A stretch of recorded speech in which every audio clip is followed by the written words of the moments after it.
திருச்சிற்றம்பலம். பாடும் அறிவேல் அணி சேவல்க பாடும் பணியே பணியாய் அருள்வாய். தேடும் கயமாமுகனை செல்வில் சாடும் தனி யானை சகோதரன்.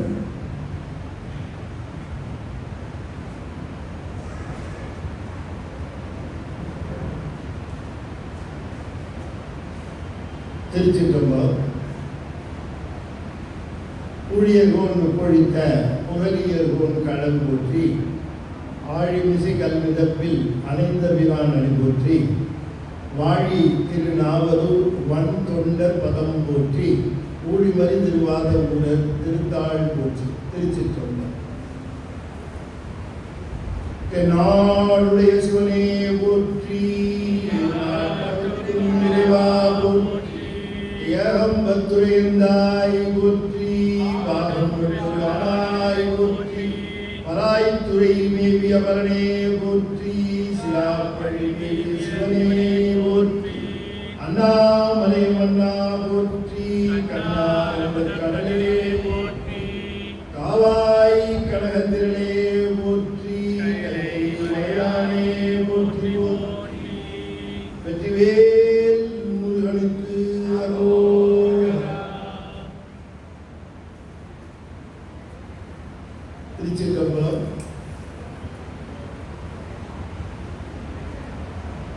அண்ட சராசரங்களுக்கெல்லாம் அதிபதியாக விளங்கக்கூடிய முருகப்பெருமானுடைய பெருங்கருணையினாக இன்றைய தினம் அருள்மிகு கற்பக விநாயகர் திருக்கோயிலில் நாம் பெருங்கருணையோடு இந்நில உலகத்திலே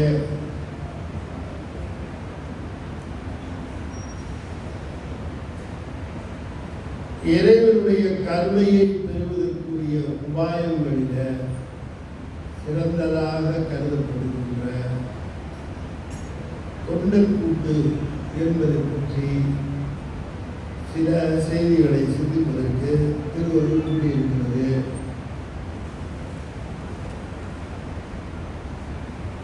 இந்த விழாவை நம்முடைய மதிப்பிற்குரிய அரவிந்தன் ஐயா அவர்கள் தன்னுடைய மையத்தின் சார்பாக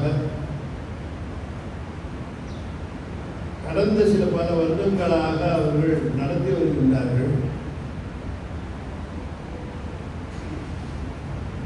எதையும் நாம் தொடர்ந்து செய்வதற்கு பெயர்தான் தொண்டு என்று பெயர். தொண்டு என்பது பழமை என்கிற பொருள். ஊர்ல சொல்லுவார்கள், யாராவது ரொம்ப கிழவனா இருந்தால் தொண்டு கிழம் அப்படின்னு. தொண்டு கிழம்னா ரொம்ப கிழவன் அர்த்தம். ரொம்ப பழமையா, கிழமையே பழமை. அது தொண்டு கிழமைன்னு சொன்னால் ரொம்ப பழமை அர்த்தம். தொடர்ந்து செய்வதற்கு பெயர் தான் தொண்டே தவிர ஒரு நாள் செஞ்சுட்டு விட்டுட்டா அதுக்கு பேர் தொண்டு இல்லை. ஒருத்தர் அன்னம் பாதிக்கிறேன் அப்படின்ட்டு 1000 பேருக்கு சாப்பாடு போட்டார்.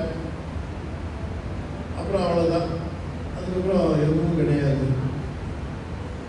ஒரு அன்னம்பாதிப்பு நிகழ்ச்சியை தவிர தொண்டுன்னு சொல்ல முடியாது. அவ்வளோ. ஒவ்வொரு பௌர்ணமிக்கும் ஒரு 5 பேருக்கு சாப்பாடு போடுவார். ஒவ்வொரு பௌர்ணமிக்கு 5 பேருக்கு சாப்பாடு. தொடர்ந்து பல வருடங்களாக பௌர்ணமிக்கு 5 பேருக்கு போறாரு. அது பேர் தொண்டு. ஒரு 1000 பேருக்கு சாப்பாடு போட்டார், அதுக்கு பேர் தொண்டு இல்லை. எதை தொடர்ந்து செய்கிறோமோ அதுதான் தொண்டு. நம்ம ஒரு விஷயத்தை செய்கிறோம்னா தொடர்ந்து செய்யணும். இப்போ 63 நாயன்மார்களை பாருங்க. 63 நாயன்மார்கள் அந்த செய்கின்ற பணியை தொடர்ந்து செய்வார்கள். அவங்க செய்கிறத அந்த பணியை எக்காலத்தும் விட்டாது செய்வார்கள்.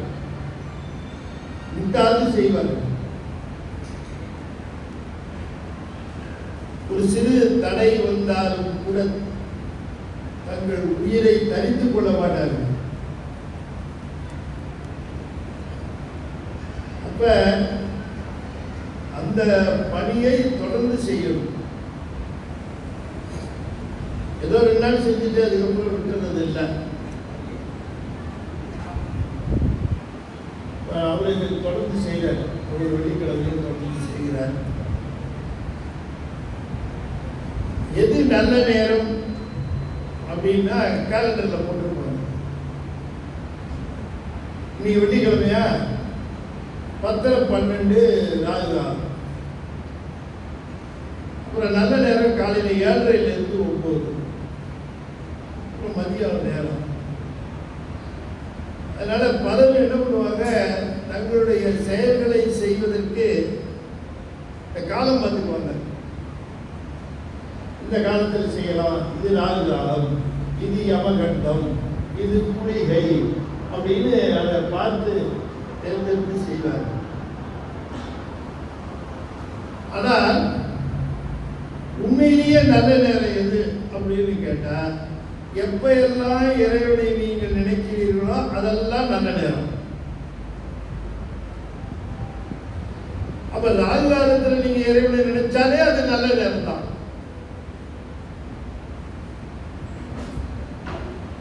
நல்ல நேரத்துல இல்லாத விஷயத்தை நினைச்சீங்கன்னா அது கெட்ட நேரம் தான். அது உங்களுக்கு விடையை கொண்டு வந்து சேர்க்கும். அதனால நேரம் எது நல்ல நேரம்னா, எப்பொழுதெல்லாம் ஈஸ்வரோடு ஒன்றி இருக்கிறோமோ அந்த நேரம் எல்லாம் நல்ல நேரம். நமக்கு நல்ல நேரம் இருக்குன்னு எப்படி தெரிஞ்சுக்கலாம் அப்படின்னா, நமக்கு ஈஸ்வர் நினைப்பு வந்துகிட்டே இருந்ததுன்னா நமக்கு நல்ல டைம்னு அர்த்தம். நமக்கு எப்ப எல்லாம் சினிமா நடிகை ஞாபகத்துக்கு வந்துகிட்டே இருக்கிறானோ அப்பெல்லாம் வெரி பேட் டைம். அது நல்லா சொல்லாமே தெரியும். அப்ப உயர்ந்தவர்களை, உயர்ந்த ஞானிகளை, உயர்ந்த அடியார்களை, சிவத்தை சிந்திக்கிற தருணம் இருக்கிறது அல்லவா, அந்த தருணம், அந்த ஆன்மா வினை ஈட்டாத தருணம், வினை நுகராத தருணம். அதுதான நல்ல நேரம். நல்ல நேரம்னா என்ன அர்த்தம்? நமக்கு கெட்டது வரக்கூடாது. அதுதான் நல்ல நேரம். நல்ல நேரம் நம்ம ஒரு நல்ல விஷயத்தை ஆரம்பிக்கிறோம், நமக்கு தொந்தரவு வரக்கூடாது. அப்பதான் ஆரம்பிச்சு தேவாரம் படிக்கலாம்னு புத்தகத்தை திறந்து அதாவது படிக்கலாம்னு நினைக்கும் போது அங்கேயிருந்து நண்பர் வந்துடுவார். என்ன சார் சும்மா இருக்கீங்க போல இருக்கு அப்படின்னு வந்துடுவார். கெட்ட நேரம் தொடங்கிடுச்சுன்னு அர்த்தம். ஏன்னா அவர் ஊர் ஒன்று தான் பேச போறாரு, நம்மளும் ஊர் ஒன்று பேச போறோம். ஊர் ஒன்று பேசுனால வினை பெருக்கம். நீங்க சிவனை தவிர வேற யாரை பத்தி பேசினாலும் வினை எழுதி வச்சுக்கீங்க. யாரை பத்தி, பிள்ளைய பத்தி பேசினாலும் சரி, மனைவியை பத்தி பேசினாலும், கணவனை பத்தி பேசினாலும் வினை. ஏன்னா வினைங்கிறது எப்படின்னு கேட்டா 3 விதத்துல வரும். ஒண்ணு மொழி, இன்னொன்னு மனம், இன்னொன்னு மெய். 3 நாளையும் வினை வரும். வினைனா செஞ்சாதான் வினைன்னு நினைச்சிட்டு இருக்கோம். இல்ல, உட்கார்ந்துட்டு நினைச்சாலே வினை.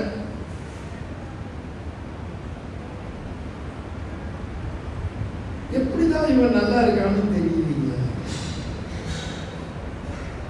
நினைச்சல வேண சார், அவனுக்கு ஒண்ணு நான் கெடுதல் பண்ணல, ஆனா நினைச்ச பாருங்க, அதுவே வேண. ஐயோ பாவம், கஷ்டப்படுறோம்.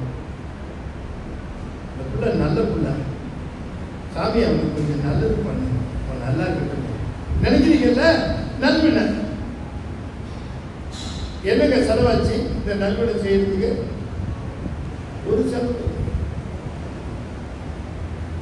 நினைப்பு வேணும், வார்த்தை, ஒரு கடி சொல்லு, ஒரு தீய சொல்லு வேணும். ஒருத்தருடைய மனம் நோக்கும்படி வார்த்தையை பேசிட்டோம் வேணும். அதை நாம திரும்ப அந்த வினையின் பயனை அனுபவிச்சுதான் ஆகணும். ஒரு நல்ல வார்த்தை சொல்றோம், ஒருத்தர் வேலைக்கு கிடைச்சிருக்குன்னு ஒரு பையன் வந்து சொல்றான், ஐயா எனக்கு ரொம்ப நாள் கழிச்சு இப்ப வேலை கிடைச்சிருக்கு ஐயா அப்படின்னு சொல்றோம்.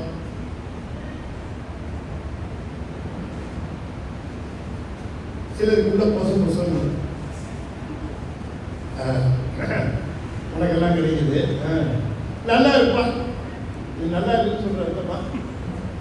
இது இது சொல்லும் போதே அந்த தோரணையே தெரியும்.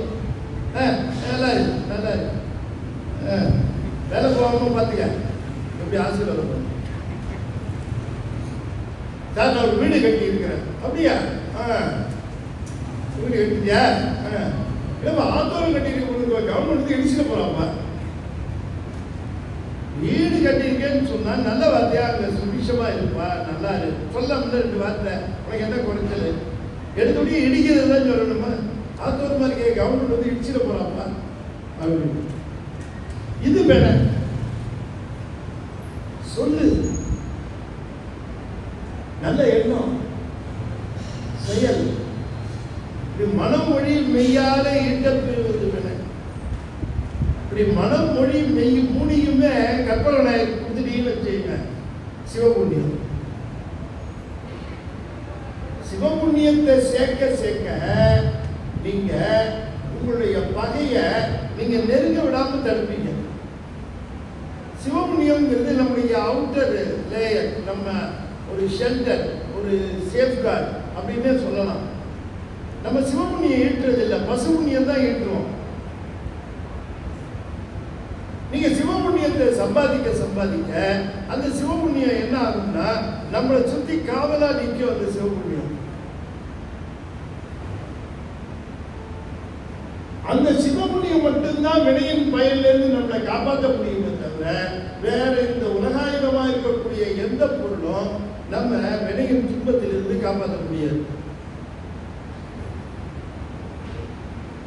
நமக்கு நிறைய சிவபுண்ணியம் இருக்கணும். அதனால தான் சொன்னார், புண்ணியம் செய்வாருக்கு பூ உண்டு நீர் உண்டு. ரொம்ப பேர் என்ன நினைக்கிறாங்க, 2 பேருக்கு சாப்பாடு வாங்கி கொடுத்துட்டோம்னா புண்ணியம். இப்ப கற்பனை ஒரு பெரிய மாலை வாங்கி வந்து போட்டுட்டா புண்ணியம்.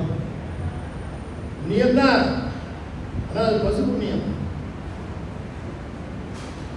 சிவபுண்ணியம் எப்படி எடுக்கிறது? சிவபுண்ணியம் தான் நமக்கு காவல், வேற ஒன்றும் காவல் கிடையாது. அது பெரியவங்க சொல்லி கொடுத்துருக்காங்க. நீ இந்த உலகத்துல ஆபத்தான சூழ்நிலைகள்ல தான் நாம வாழ்ந்துட்டு இருக்கோம். எத்தனையோ ஆபத்துகள் நமக்கு சூழ்ந்து கொண்டே இருக்கிறது. ஆபத்து தூரங்கள்ல இல்லை, நம்ம கூடவே தான் இருக்கு ஆபத்து. வினையின் பயன் எனக்கு வருகிற பொழுது என்ன, ஆப்பிரிக்காவில இருந்து வரப்போகுது, ஏதான் இருக்குது. அது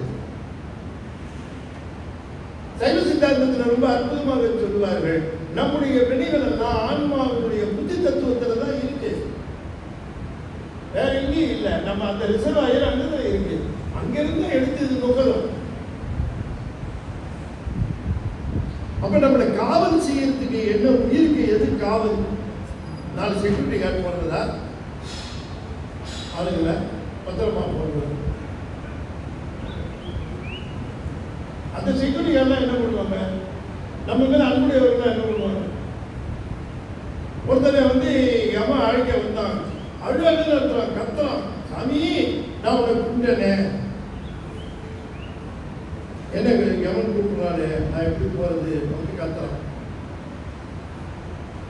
எப்பா போவேனாங்கிறேன்னு கேட்கிறேன். சார் என் மேல எவ்வளவு அன்புடையவர்கள் இருக்காங்க, எனக்காக இருக்கு, எத்தனை பேர் இருக்கிறாங்க, இவங்களெல்லாம் விட்டுட்டு நான் எப்படி சாமி போறது?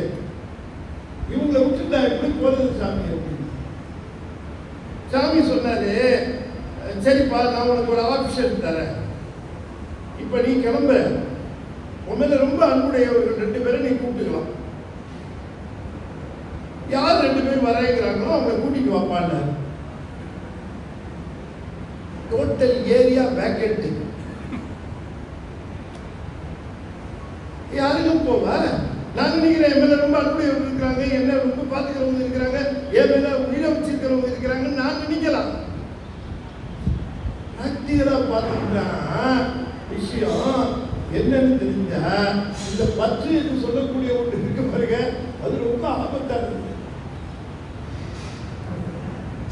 நம்மளை காவல் செய்வது சார். இப்ப எனக்கு ஒரு சின்ன உடல் உபாதைன்னு வச்சுக்கோ சார்.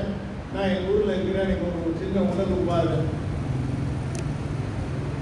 மனைவி, 3 பசங்க, வீட்டில் வேலைக்காரங்க எல்லாம் இருக்கிறாங்க. உடல் உபாதை. அந்த உடல் உபாதை எப்போ வரும்னா 3 பேரும் வெளிநாட்டில் இருக்கும்போது, வேலைக்காரன் லீவில் இருக்கும்போது இந்த உடல் உபாதை வரும். யார் காப்பாற்றுறது? சார் பெற்று 28 வருஷம் 30 வருஷம் வளர்த்து கல்யாணம் பண்ணிட்டு வேலை வாங்கி கொடுத்து எல்லாம் பண்ணியாச்சு சார். இப்போ வருவானா? இப்போ வருவானா? இந்த நேரத்துக்கு வருவானா? உற்றார் யார் உளரோ குற்றாலத்துறையும் பெருமானை கேட்கிறார் இல்லையா? யார் வருவா? அவரவர் வினை வழி அவரவர் வந்தனர், அவரவர் வினை வழி அவரவர் அனுபவம், எவர் எவருக்கு உதவினர்? குருஞானசம்பந்தர் கேட்கிறார் தர்மியாது, எவர் எவருக்கு உதவினர், எவர் எவருக்கு உதவினர்? அவ்வளவு சிரமப்பட்டு அந்த ஹார்ட் அட்டாக் வர நேரத்தில் துடிக்கிற ஒருத்தரும் இல்லை. எய்தவுள்ள ஒரு பையன் அவன் கதவை திறந்துட்டு வந்து கொண்டு போய் ஆஸ்பத்திரியில் சேர்ந்தான். யாரோ தெரியல, எந்த பையனோ தெரியல, எந்த பையனோ யாரோ தெரியல. இத்தனைக்கும் அவனை பார்த்தாலே பேச மாட்டார், தலையை புரிஞ்சிட்டு போவார். எவர் எவருக்கு உதவினர், எவர் எவருக்கு உதவினர்? தவறவர் நினைவது தமிழ் நினைவது வேண்டும்.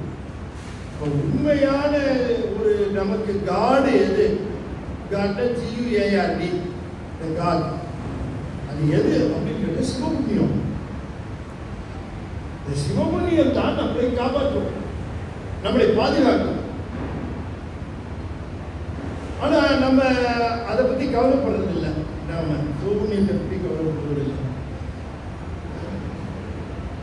புண்ணியா முன்னடிக்கே போதுகின்றேன் பூம்புகழூர் மேவிய புண்ணியனே. அப்ப சொல்ற பெருமானுக்கு மட்டும்தான் புண்ணியன்னு பேரு. நம்ம சில பேர் பேர் வச்சுக்கிறாங்க, புண்ணியமூர்த்தி அப்படின்னு பேர் இருக்கு, பார்த்துருப்பீங்க. புண்ணியக்கொடி, புண்ணியமூர்த்தி அப்படின்லாம் பேர் வைப்பாங்க. அதில் யார் பிடிக்குன்னா சிவபெருமானுக்கு பிடிக்கும். புண்ணியத்தின் பயனாக விளங்குகிறவன் சிவபெருமான். ஆகையினாலே நாம் நம்முடைய ஒவ்வொரு நாள் அன்றாட வாழ்வுல நாம் கொஞ்சமாவது சிவபுண்ணியத்தை ஈட்டுவதற்கு பார்க்கணும். இந்த சிவபுண்ணியம் ஈட்டுவதற்கான ஒரே வழி மனம், மொழி, மெய் என்று சொல்லக்கூடிய 3ம் ஒரே நேர்கோட்டில் இருந்து வழிபாடு செய்வது. அந்த வழிபாடு தான். மனம் மட்டும் இருந்தும் பயனில்லை, மொழி மட்டும் இருந்தும் பயனில்லை, மனமும் மொழியும் மட்டும் இருந்து பயனில்லை. மெய்யும், இந்த மெய்யி மொழி மெய் மனம் என்று சொல்லக்கூடிய 3ம் ஒன்றிணைந்து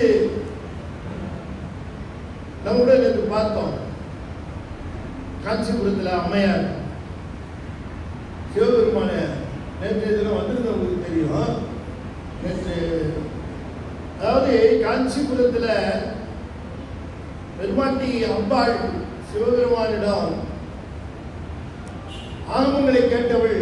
இந்த ஆகமங்கள் முழுமையும் கேட்ட பிறகு சிவபெருமான் சொல்ற, ஆகமங்களிலே நீ என்னமா தெரிந்து கொண்டாய்? அம்மையார் சொல்றாங்க, பெருமானே நீங்கள் இத்தனை நாள் சொன்ன ஆகமங்களினுடைய அடிப்படை உண்மை ஒரே ஒரு உண்மை, அது சிவபூசையை மிஞ்சியது எதுவும் இல்லை அப்படிங்கிறதா சாமி அப்படின்னு சொல்லுகிறார். 28 ஆகமங்களினுடைய திரண்ட கருத்து சிவபூசைக்கு மிஞ்சியது எதுவும் இல்லை. சிவபூஜையை காண்பது ஒரு சிறப்பு, ஆனால் சிவபூஜையை செய்வதுதான் சிறப்பு. நீங்க செய்யணும் சிவபூஜை, நீங்க செய்யணும் சிவபூஜை. உங்க கையால மலர் எடுத்து உங்க இறைவனை, உள்ளே இருக்கிற பெருமான் தான் வெளியில இருக்கிறான், என்னை விட்டு எப்போதும் பிரியாத பெருமான், என்னை எப்பொழுது இயக்கி கொண்டிருக்கிறவன், எப்பொழுது என் அறிவிலே அறிவாக இருக்கிற பெருமான், அவன் தான் இங்க வெளியில இருக்கிறான் என்று சொல்லி, அதனாலதான் அவனுக்கு பேரு ஆன்மார்த்த மூர்த்தின்னு பேரு. எதுக்கு ஆன்மார்த்த மூர்த்தின்னா, ஆன்மா மூர்த்தி ரூபத்தில் வந்திருக்கு.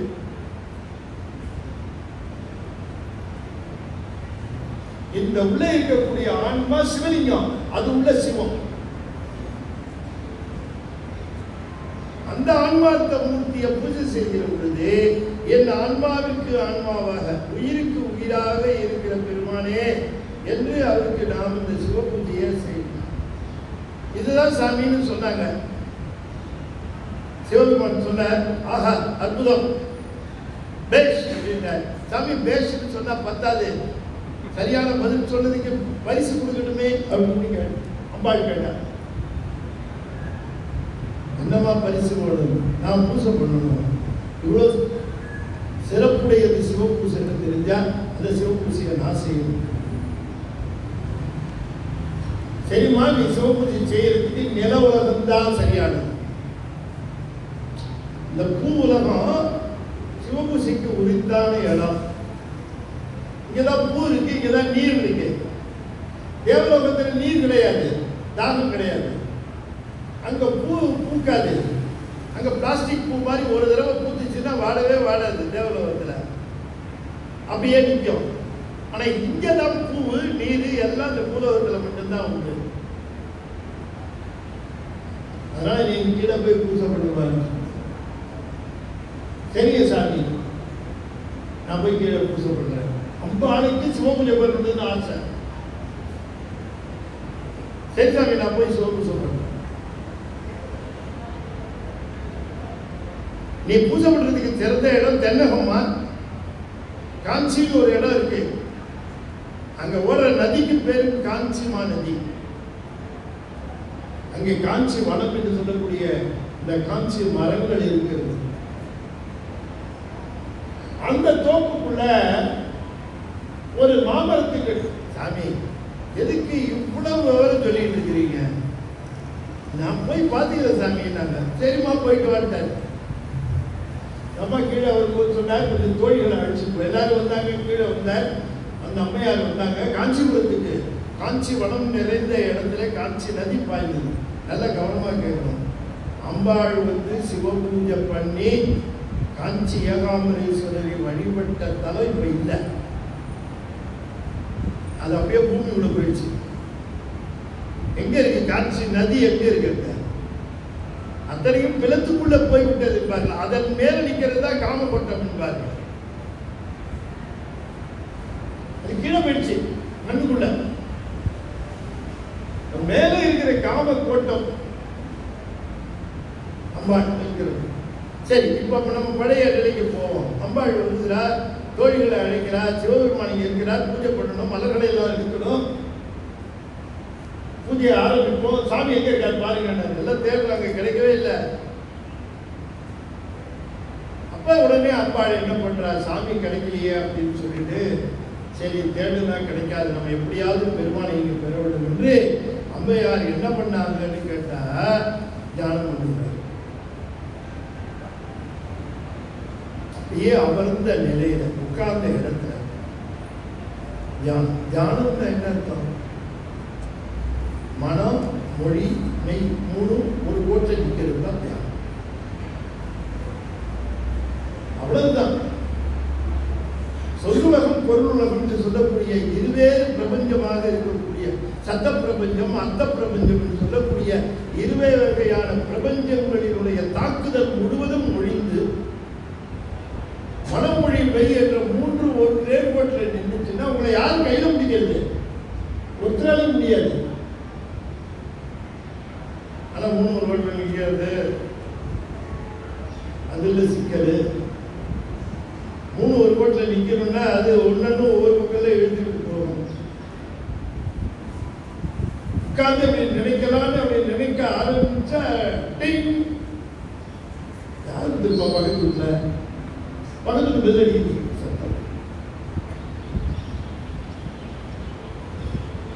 ஒருத்தரே இந்த மனதை அடக்கணும்னு என்ன பண்ண,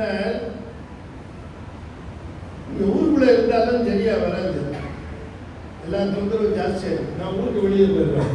அவங்க ஊரை வந்து அவுட்ஸ்கட்ஸ்ல போய் அவங்க ஒரு குடியில் அமைச்சு இருந்தேன். அங்க இருந்து அவர் ஒரு 8 மணிக்கு அப்படி அந்த தியானத்தை ஆரம்பிக்கலாம், அப்படி காலையில எழுச்சி ஆரம்பிக்கலாம்னு போது அங்க வழியா ஒரு பொண்ணு ஜல் ஜல்னு சலைக்க ஒரு சத்தம் கேட்க டான்ஸ் கிளாஸுக்கு போகுது. அது என்னவோ அந்த பக்கத்துல இருந்து இங்கோ அந்த பக்கம் போகுது. ஏன் இது இங்க வந்து இப்படி இருக்க அப்படின்ட்டு என்ன பண்ண, சரி நம்ம ஆரம்பிக்கிற நேரத்தில் தானே அது போகுது, காதல இப்படி காட்டல் எடுத்து வச்சேன், திக்கா வச்சேன், அடைச்சுட்டேன், கண்ணை முடிட்டேன், இருந்து ஜல்கு ஜல்குன்னு சத்தம் கேட்கல. அந்த பொண்ணு மல்லிகைப்பூ வச்சுட்டு போச்சு, அந்த வாசனை வந்துச்சு. அந்த பொண்ணு போதும் போது அப்படின்னு அச்சோ திருப்பவும் அந்த ஞாபகம் வருதே, என்ன பண்றது இல்லை. சரி இந்த தடவை என்ன பண்றது, கண்ணை மூடிட்டோம், காதையும் அடைச்சிட்டோம், மூக்குக்கு ஒரு கிளிப்பை போட்டேன், வாசனை வராது. உட்கார்ந்த 8 மணி ஆச்சு, 8 மணி ஆச்சு, சலகை சத்தம் கேட்கல, வாசனை வரல, பார்க்கல, உட்கார்ந்த நினைச்சேன் என்ன எங்க அந்த பொண்ணு போகலையான்னு நினைச்சேன்.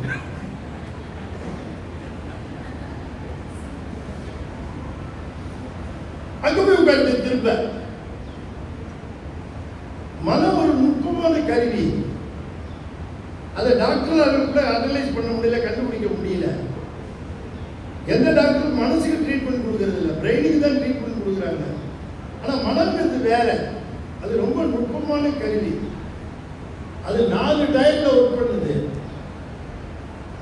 சயின்ஸ் சித்தாந்தம் ரொம்ப தெளிவா பேசுது மனதை பத்தி.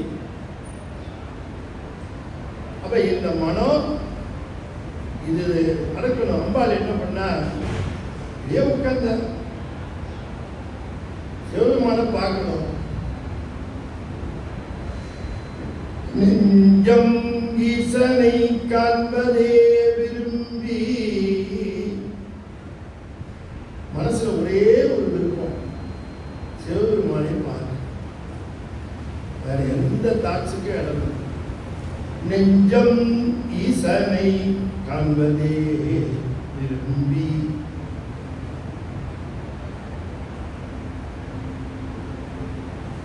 நிரந்தர திருவாக்கினில் எழுவது அஞ்செழுத்துமேயாக.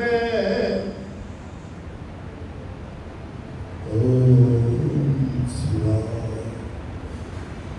ஓம் சிவாய, ஓம் சிவாய, ஓம் சிவாய, ஓம் சிவாய. நிரந்தர திருவாக்கினில் எழுவது அஞ்செழுத்துமேயாக.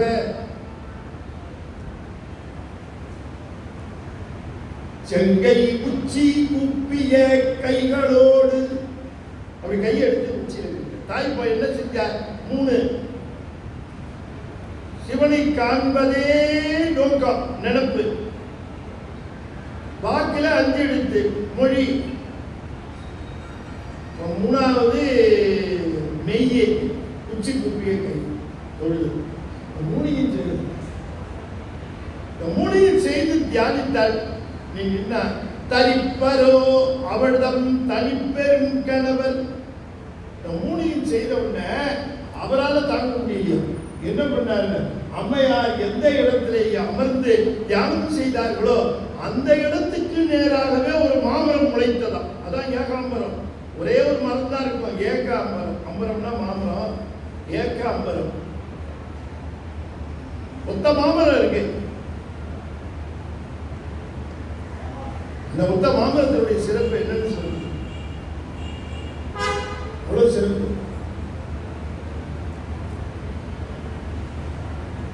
வாரியாசாமி திருப்பணி பண்ணிட்டு இருந்த காலம். காஞ்சிபுரத்தில் கைலாசநாதர் கோயிலுக்கு திருப்பணி பண்ணிட்டு இருந்தார். கொஞ்சம் சிமெண்ட் மூட்டை வேண்டி இருக்குது. அவங்க சொல்லிட்டாங்க, சாமி சிமெண்ட் மூட்டை வேணும் அப்படின்ட்டாங்க. சாமி எல்லாத்தையும் வாங்கிட்டாங்க. யார்கிட்ட கேட்கறது தெரியல. அப்போ உடனே சொன்ன ஒரு அன்பர் பேர் சொல்லி அவங்க போலாமான்னு கேட்டேன். அப்போ அவங்க தான் சொன்னாங்க, ஐயா அவர் வைணவர், தீவிர வைணவர். வரதராஜ பெருமாள் கோயில் கூட தருவார், கைலாசநாதருக்கு எப்படி தருவார் அப்படின்னு கேட்டார். ஆனால் பெரிய செல்வந்தர், பர்மா ஷெல்லுன்னு பேர். அப்போ இப்போ பெட்ரோல் பங்க் சொல்கிறோமே, அப்போ இந்தியாவில் பர்மா ஷெல்லுன்னு பேர். இப்போதான் Indian oil, HP, Hindustan petroleum அப்படிலாம் வந்துச்சு. வாரியாசாமி சொன்னாரு, ஐநூறா இருந்தா என்ன, இப்ப கேட்டு பார்ப்போம், கொடுத்தா வாங்கிப்போம், முயற்சி பண்றதுல என்ன தப்பு, போய் கேட்போமே அப்படின்னு. பர்மாஷல் வச்சிருக்காரு, பெரிய செல்வந்தர் தான், தரணுமே அப்படின்னு. சரி போய் கேட்பாங்க.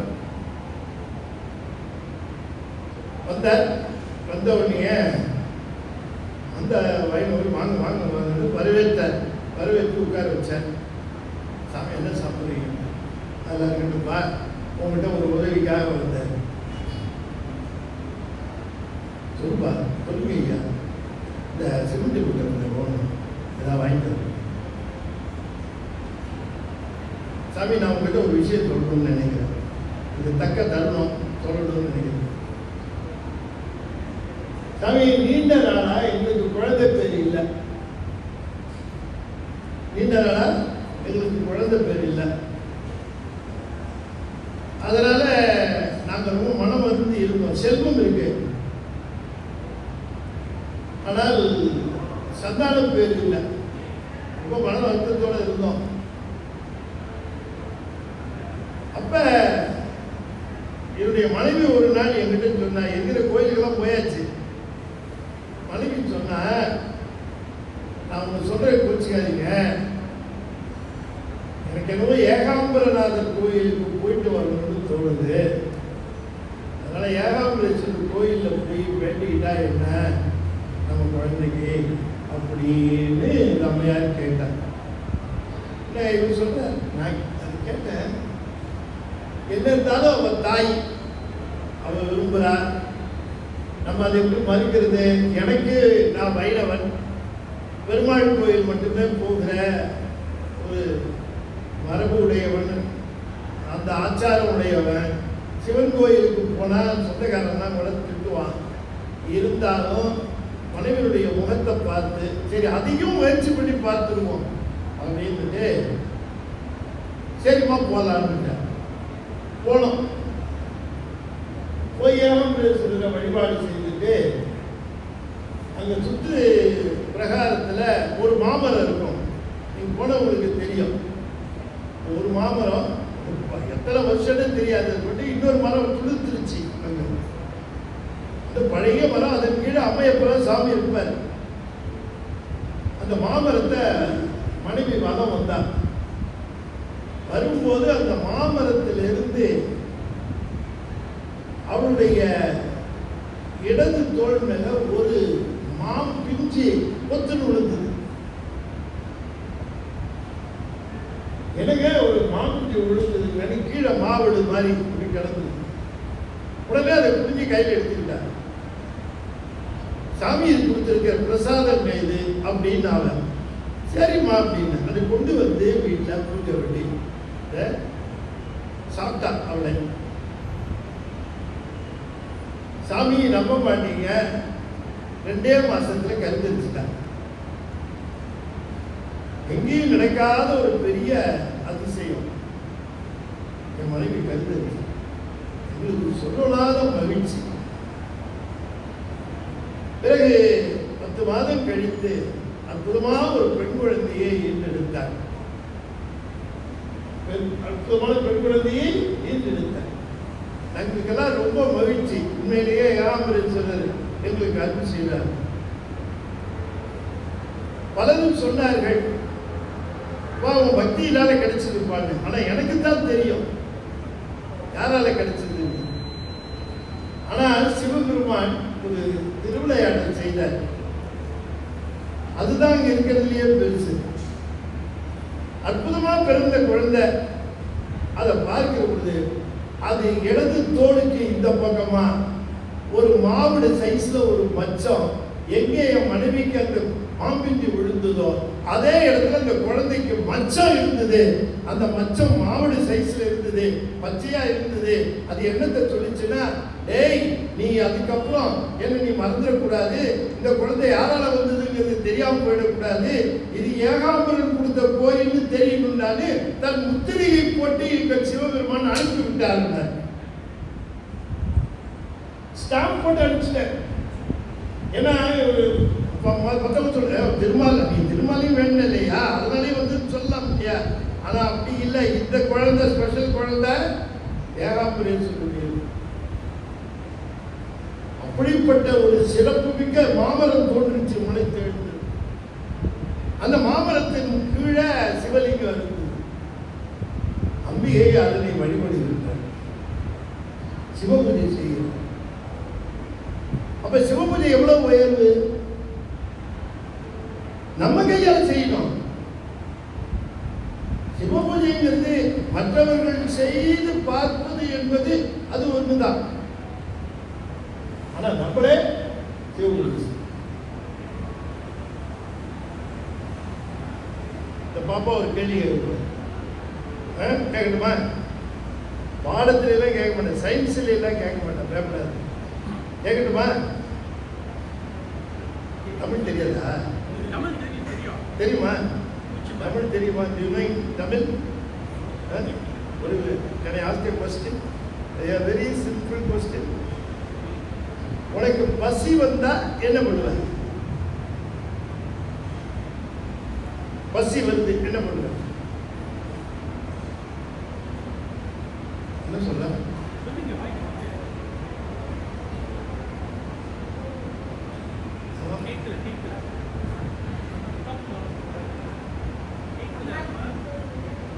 அம்மா கிட்ட போய் சாப்பாடு வாங்கி சாப்பிடுவேன், உணவு கேட்பேன்.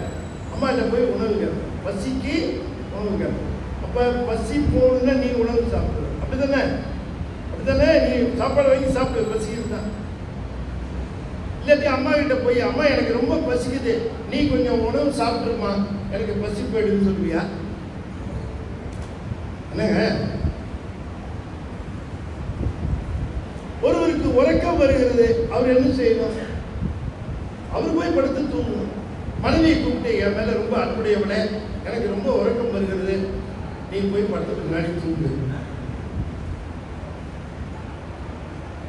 எனக்கு ஒரு நோய் போறதுக்கு என்னுடைய பையனை கூப்பிடுறேன், டேய் ரொம்ப தலையை வலிக்குதுடா, 2 மாத்திரை சாப்பிடு. என் தலைவலி போமா சாப்பிட்டாங்க.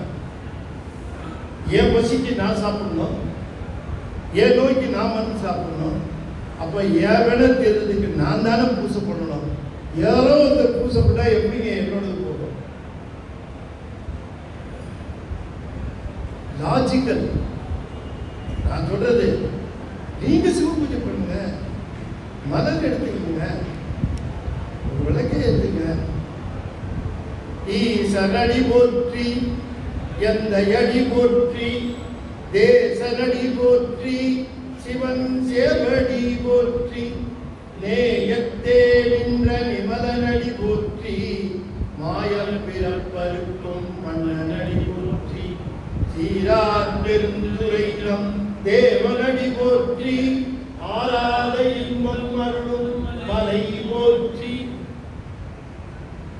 கற்றவர்கள் உண்ணும் கனியே போற்றி, கடலிந்தார் செல்லும் கதியே போற்றி, அற்றவர்களுக்கு ஆரமுதம் ஆனாய் போற்றி, அல்லலறுத்தடியேனை ஆண்டாய் போற்றி, மற்றொருவர் ஒப்பில்லா மைந்தா போற்றி, வானவர்கள் போற்றும் மருந்தே போற்றி, சென்றவர்தம் புறமெரித்த சிவனே போற்றி, திருமூலட்டானனே போற்றி போற்றி. போற்றி எல்லாம் வச்சிருக்கிறது எதுக்கு? நம்ம அதை சொல்லி வழிபாடு சேர்த்து தானே பாடியிருக்கார். போற்றி திருத்தாண்டகம் நம்ம கையால பூசி, அம்பிகை அவங்க கையால பூசிட்டார். அம்பிகை சிவபூஜை செய்த இடம் காஞ்சிபுரம். பிள்ளையார் சிவபூஜை பண்ணியிருக்கார். எந்த ஊருக்கு சொல்லுங்க? பிள்ளையார் சிவபூஜை பண்ணியிருக்கார். எந்த ஊருன்னு சொன்னீங்கன்னா ஒரு புத்தகம் கொடுப்பேன். ஞானத்திற்கு ஒரு புத்தகம் இருக்கு. இருக்காமா? இல்லையா? பிள்ளையார் சிவபூஜை பண்ண இடம் தலம் சொல்லணும். பிள்ளையார் கோயில் இருக்கணும் தெரியலன்னா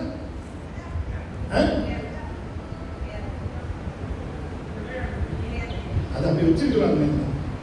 கணபதீச்சரம், திருச்செங்காட்டங்குடி, விநாயகர் சிவபூஜை பண்ண தலம், முருகர் சிவபூஜை பண்ண தலம்.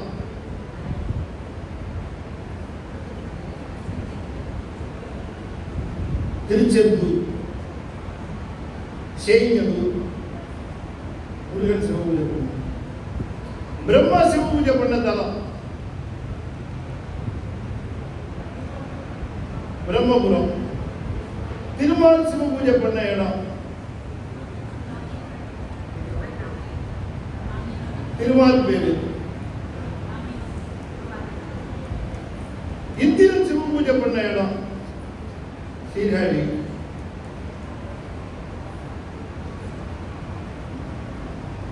உங்களுக்கு எல்லாம் பிடிச்ச பேர் ஒன்று சொல்ல போறேன். உங்களுக்கு எல்லாம் பிடிச்ச பேரா இல்ல பிடிக்காத பேரா தெரியாது. ஆனால் ரொம்ப பிடிச்ச பேர் சனீஸ்வரன் பூஜை பண்ண இடம் திருநள்ளாறு. திருநள்ளாறு ராகு பூஜை பண்ணியிருக்கார், கேது பூஜை பண்ணியிருக்கார், புதன் பூஜை பண்ணியிருக்கிறார், ஞான பகவான் பூஜை பண்ணியிருக்கார், சிலந்தி பூஜை பண்ணியிருக்கு, யானை பூஜை பண்ணியிருக்கு, ஈ பூஜை பண்ணியிருக்கு, எறும்பு பூஜை பண்ணியிருக்கு, எல்லாம் பூஜை பண்ணியிருக்கு நம்மளை தவிர. ஆனா சிவபூஜை பண்ணணும், சிவபூஜை பண்ணணும். இந்த சிவபூஜை பண்றதுக்குரிய சாதகமான சூழ்நிலை வருது எப்படி? இப்ப நான் சொல்லிட்டேன், உடனே ஆரம்பிக்க முடியுமா அப்படின்னு கேட்டால் அது அந்த அளவுக்கு மனசோ அல்லது மொழியோ மெய்யோ ஒன்னா நிற்கிறதுக்கான ஒரு முயற்சி எடுக்கிறது எனக்கு கஷ்டம்தான். ஏன்னா நான் சொல்லியிருக்கேன், சிவபுண்ணியங்கிறது இந்த மூணு ஒன்னா சேர்ந்தா தான் வரும். அம்பிகை இந்த மூன்றையும் ஒன்னா நினைத்தா சாமி அந்த இடத்துக்கு வந்துட்டார். மூன்றையும் ஒன்னா சேர்க்கிறதுங்கிறது ஒரு கஷ்டம். ஆனா அதுக்கு ட்ரைனிங் கொடுங்க. அதுக்கு என்ன ட்ரைனிங் பயிற்சி என்று கேட்டால், தொண்டரோடு கூட்டு கண்டாய். You have to spend more time with அடியார்ஸ். அடியார் திருக்கூட்டத்தில் மிக அதிகமாக இருக்கும்.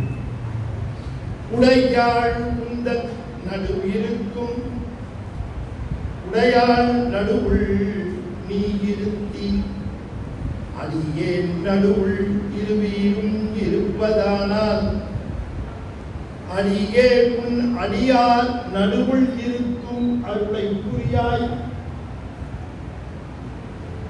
இந்த அடியார்களோடு சேர்ந்து இருப்பதுதான் இதற்கு முந்தைய நிலை. அடியாரோடு சேர்ந்து இருக்கிற பொழுது நமக்கு கிடைப்பது ஆன்ம பலம்.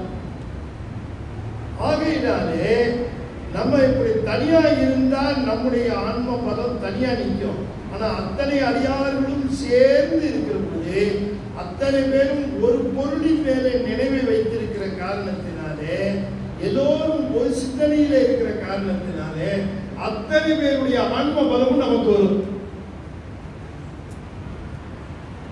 அதனாலதான் எப்பவுமே இந்த அடியார் திருக்கூட்ட திருக்கூட்டம் என்று சொல்லுவது ஒரு பெரிய சிறப்புடைய தொண்டர்கள் தூசி செல்லீர், பக்தர்கள் சூழப்போகீர், ஒன்திரள் யோகிகளே கடைக்கூழை செல்வீர்கள் என்று மணிவாசகர் சொல்லுகிறார்.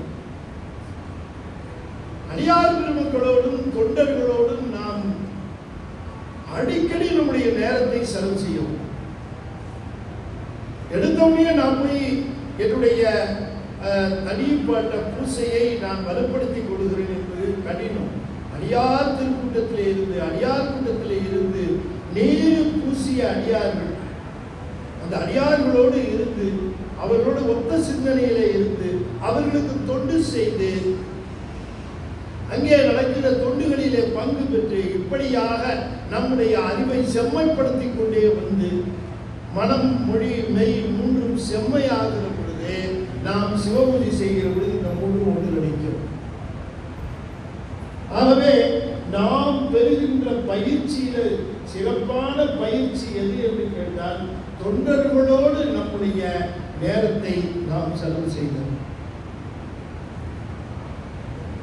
எனக்கு ரொம்ப ரொம்ப பிடித்திருந்தது. நான் ஐயா சங்கராத வீட்டில் தங்கி இருக்கிறேன். ஐயா அவங்க வியாழக்கிழமை அந்த தொண்டர்களை எல்லாம் அழைத்திருந்தார், அடியார் பெருமக்களை எல்லாம் அழைத்திருந்து ஒரு கூட்டு வழிபாடு, அந்த பிரார்த்தனை அங்கே அமைத்திருந்தார். அதிலேயும் அடியர் பேசினேன்.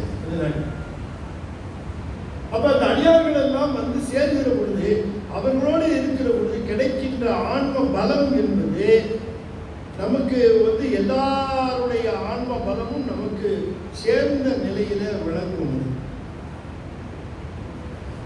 அதனாலதான் திருக்கூட்டம் என்கிற தலைப்பிலே பெரிய புராணத்திலே 10 பாடல் அருளி செய்தார். திருக்கூட்ட சிறப்புன்னே பேர் இருக்கு. அந்த திருக்கூட்ட சிறப்பு சொல்லுகிற பொழுது அந்த திருக்கூட்டத்தில் இருக்கிற பெருமாளை கேடும் ஆக்கமும் கெட்ட திருவினார், ஓடும் செம்மொழும் ஒக்கவே நோக்குவார், கூடும் அன்பினில் கும்பிடலே அன்றி வீடும் வேண்டா விரலின் விளங்கினார் என்று சொல்லுவார். அடியார் பெருமக்கள் எல்லோரும் ஒன்று கூடி ஒரு செய்தியையே நினைந்து தொண்டுபட்டு நிற்கின்ற அந்த நிலையிலே ரொம்ப அற்புதமான அந்த பயன்முறை. அன்னை முருகப்பெருமானிடம் சொல்லுகிறார், போய் நிற்கிறார், பெருமானே எனக்கு நிரம்ப குற்றங்கள் இருக்கிறது. மூல மந்திரம் ஓதலிங்கிலை, ஈவதிங்கிலை, நேயமிங்கிலை, மோனமிங்கிலை, ஞானமிங்கிலை. மூலமந்திரம் ஓதலிங்கிலை. மூலமந்திரம் ஒரு மந்திரம் வச்சுக்கணும் நம்ம. ஓம் கணேசாய நம, ஓம் கணபதி துணை, ஓம் சரவண பவ, ஓம் நம சிவாய, ஏதாவது மந்திரம், மூல மந்திரம். நான் ஓதுறதில்லை. மூல மந்திரம் ஓதலிங்கிலை, ஈவதிங்கிலை, ஏன் நேயம் இங்கிலை, கொடுக்கறது இல்லை எதுவும், ஏன் மனசுல இறக்கம் இல்லை. மோனம் இங்கிலை, ஏன் ஞானம் இங்கிலை, ஞானத்தின் விளைவு மோனம். ஞானம் அதிகமாக அதிகமாக மோன நிலை வந்துடும், வார்த்தை குறைஞ்சிடும். இப்ப தெரியுதா எனக்கு ஏன் ஞானம் இல்லைன்னு அதிகமா பேசிட்டு இருக்கோம். ஞானம் வர வர வர அதிகமாக அதிகமாக மோனம் வந்துடும். மோனம் இல்லை, எனக்கு மோனம் இல்லை, காரணம் ஞானம் இல்லை. என்ன சாமி இல்லை இல்லைன்னு சொல்றீங்களே, உண்டுன்னு 2 வார்த்தை சொல்லக்கூடாது. மோனம் மூலமந்திரம் ஓதலிங்கிலே, ஈவதிங்கிலே, நேயமிங்கிலே, மோனமிங்கிலே, ஞானமிங்கிலே, இல்லை இல்லைன்னு சொல்றீங்களே, எங்ககிட்ட ஒரு 2 விஷயம் இருக்காதா இல்லையா? மனைவி சாப்பாடு போடும்போது தான் கணவன்கிட்ட அந்த இல்ல பட்ஜெட்டை சொல்லுவார். அப்பளத்தை போடும்போது தான் சொல்லுவார், இதான் உனக்கு கடைசி அப்பளம். அவன் நடிக்கிறோம், என்னடா கடைசி, எண்ணெய் தீர்ந்து போச்சான், எங்க எண்ணெய் இல்லை அப்படின்னு. சாப்பாடு போடும்போது அரிசி இல்லை, சாம்பார் கொஞ்சம் போடுவோம். இந்த பிறகு இன்னைக்கு தான் பருப்பு, நாளைக்கு பருப்பு இல்லை, இப்படி சொல்லிட்டே இருப்பான். அவன் பார்த்தான், என்ன எப்போ பார்த்தாலும் இல்லை இல்லைங்கிறிய, இல்லை இல்லைன்னா மகாலட்சுமி எப்படி வருவா? இருக்கு இருக்குன்னு சொல்லணும், அப்போ தான் வருவா தெரியுமா? நாளைக்கு அப்படி சொல்றேங்க அப்படின்னா அடுத்த நாள் சாப்பிட உட்கார்ந்தாரு. அந்த அம்மா சொல்லுங்க, ஏங்க எண்ணெய் டின்னு காலியாக இருக்கு, அரிசி ட்ரம் காலியாக இருக்கு, பருப்பு டின்னு காலியாக இருக்கு. அம்மா நீ இல்லைன்னு சொல்லு, நீ ஒவ்வொரு தடவை இருக்குன்னு சொல்றது எனக்கு ஹார்ட் அட்டாக் வருது. அது மாதிரி இவரே மூலமந்திரம் போதலிங்கிலை, ஈவலிங்கிலை, நேயமிங்கிலை, மோனமிங்கிலை, ஞானமிங்கிலை ஏதாவது உண்டுன்னு சொல்லுங்க சாமி. சொல்றேன், மனவார்கள் மோகம் உண்டு, அதிதாகம் உண்டு, அபச்சாரம் உண்டு, அபராதம் உண்டு, இடு மூகன் என்ற ஒரு பேரும் உண்டு. சாமி நீங்க இல்லைன்னு சொல்லுங்க. உண்டு ரொம்ப டேமேஜிங்கா இருக்கு. அவர் சொல்ற, எனக்கு எவ்வளவு குறைன்னா, மூலமந்திரம் போதலிங்கிலை, ஈவலிங்கிலை, நேயமிங்கிலை, மோனமிங்கிலை, ஞானமிங்கிலை, மடவார்கள் மோகம் உண்டு, அதி தாகம் உண்டு, அபச்சாரம் உண்டு, அபராதம் உண்டு, இடு முகன் என்றொரு பேரும் உண்டு. இவ்வளவு குற்றம் இல்லைன்னு அவ்வளவு குற்றம், உண்டுன்னு இவ்வளவு குற்றம். அது மட்டும் இல்லை சாமி, இந்த குற்றங்களுக்கு மேல ஒரு குற்றம், அருள் பயிலாத கோலமும். திருநீர் பூச மாட்டேன், அஞ்செழுத்து சொல்ல மாட்டேன், அருள் பயிலாத கோலமும். அது மட்டும் இல்ல, சகவாசம் ஒரு நல்ல சகவாசம் கிடையாது. உடை ஈன துன்பங்கள் வாழ்வையும் பலவாகி வெந்து எழு. இப்படிப்பட்ட நிலையில இருக்கிற நானு நிச்சயமா நரகத்துல தான் தூக்கி போடுவீர்னு தெரியும் எனக்கு. சாமி என்னை எப்படியாவது காப்பாத்துங்க, நான் நரகத்துக்கு போக கூடாது. இவ்வளவு குற்றமும் தீர்ற மாதிரி ஒரே ஒரு சிங்கிள் டேப்லெட் கொடுங்கன்னு கேட்டாரு. தம்பி கொடுக்க போகுது. இவ்வளவு டிஃபெக்ட். ஒரு டாக்டர்கிட்ட போய் எல்லா வியாதியும் சொல்லி ஒரே ஒரு டேப்லெட் கொடுத்து எல்லா வியாதியும் சரி பண்ணீங்கன்னு கேட்கிற மாதிரி, இவ்வளவு குற்றங்களும் தீர்ற மாதிரி சாமி நீங்க ஒரே ஒரு அருள் செய்யுங்கப்பா. இவ்வளவு முருகன் கேட்டான், என்ன ஒன்று ரெண்டு சொன்னா பரவாயில்லை, இவ்வளவு அடிக்கிட்டு நீ இதை தீக்கணும்னு சொன்ன என்ன அருணகிரி சாமி? இவ்வளவு குற்றத்தையும் நீக்குகிற மருந்து எனக்கு தெரியும். இந்த மருந்து ஒன்று இருக்கு, இந்த மருந்தை மட்டும் எனக்கு தான் எல்லா வியாதியும் சரியாகும். அப்படியா? மருந்து எங்கிட்ட இருக்கா? உங்களுக்கு தான் இருக்கு. இந்த மருந்தை மட்டும் கூட மூலமந்திரம் போதலிங்கிலே, ஈவதிங்கிலே, நேயமிங்கிலே, மோனமிங்கிலே, ஞானமிங்கிலே, பலவார்கள் மோகம் உண்டு, திதாகம் உண்டு, அபச்சாரம் உண்டு, அபராதம் உண்டு, இடு மூகன் உண்டு, ஒரு பேரும் உண்டு, அருள் பயிராத கோலமும் கூட ஈர துன்பர்கள் பார்வையும் பலவாகி விந்தெடு கோர கும்பியிலே விழுந்தின நினைவாகி கூடு கொண்டு உழல்வேனை. ஒரே ஒரு நிலையில என்ன மாத்திருக்கோம். ஒன்னே ஒண்ணுதான் செய்யணும். இவ்வளவு டிஃபெக்ட்ஸையும் ஒன்று செஞ்சா மாத்திர முடியுமா? முடியும். என்ன செய்யணும்? ஒன்றும் செய்ய வேணாம். உன்னுடைய அடியார் திருக்கூட்டத்தில் கொண்டு போய் என்னை சேர்த்து விட்டு, அது போதுங்க. இவ்வளவு சரியாயிட்டு ஞான நெஞ்சிடர் பாலி நெஞ்சிடு ஊர்மை தந்தி நீ ஆள வந்து அருள் புரிவாய. எனவே அடியார் திருக்கூட்டத்தோடு நாம் இருக்கிற பொழுது ஆன்ம பலம் அதிகரிக்கும். அந்த ஆன்ம பலத்தை கொண்டு சிவபூஜை செய்து நம்முடைய சிவபுண்ணியத்தை பெருகிக் கொள்ள வேண்டும். அந்த சிவபுண்ணியம் தான் இந்த உலக வாழ்விலே நம்முடைய பகைகள் துன்பங்களை போக்கி நன்மைகளை நல்கும் என்று சொல்லி இந்த அளவிலே அடியேனுடைய இந்த சிற்றுரையை நிறைவு செய்து உங்கள் அத்தனை பேருக்கும் அடியேன் எழுதிய நூல்கள் எல்லாம் இங்கே இருக்கின்றன. முடிந்த அன்பர்கள் பெற்றுக்கொள்ளலாம். திருநாவுக்கரசர் படக்கதை இருக்கிறது. படக்கதையாக காமிக்ஸ்லேயே திருநாவுக்கரசர் வரலாறு புக்கு எழுதியிருக்கோம். குழந்தைங்களுக்கு அட்ராக்ஷனாக இருக்கணும்னு. குழந்தைங்க இதை படிச்சதுன்னா திருநாவுக்கரசர் கதையை நமக்கு சொல்லும். அதே போல சுந்தரர் தேவாரம், சுந்தரருடைய தேவாரம் முழுமையும் ஒரே நூலாக பொழிப்புரை, விளக்க உரை, நுட்ப உரை என்று எல்லா உரைகளையும் சேர்ந்து வரலாற்று முறையில் தந்திருக்க. இப்படி ஒரு புத்தகம் கிடையாது. வேணுங்கிற அன்பர்கள் பெற்றுக்கொள்ளலாம் என்று சொல்லி இந்த அளவிலே நிறைவு செய்து மீண்டும் கூடியிருக்கக்கூடிய அன்பர்கள் அத்தனை பேருக்கும் கற்பக நாயகனுடைய திருவருள் நிறைந்து விளங்க வேண்டும் என்று சொல்லி அரவிந்தன் அவருடைய பணி மேன்மேலும் சிறக்க வேண்டும் என்று அவரை வாழ்த்தி அவருடைய தொண்டு இந்த ஆன்மீக முறையிலே தன்னலமற்ற தொண்டாக இருக்கிறது சிறப்புடைய வேண்டும் என்று சொல்லி இந்த அளவிலே பூர்த்தி செய்யும் முகமாக 5 எடுத்து 5 முறை ஓதுகிற நண்பர்கள் தொடர்ந்து ஓத வேண்டும் என்று திரும்பி பணிந்து வேண்டிக் கொள்கின்றேன். ஓம் நமச்சிவாய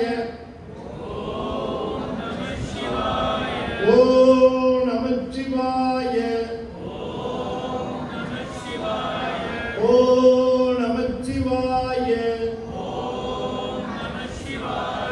ஓம் நமச்சிவாய ஓம் நமச்சிவாய திருச்சிற்றம்பலம். தென்னாடுடைய சிவனே போற்றி. வெற்றிவே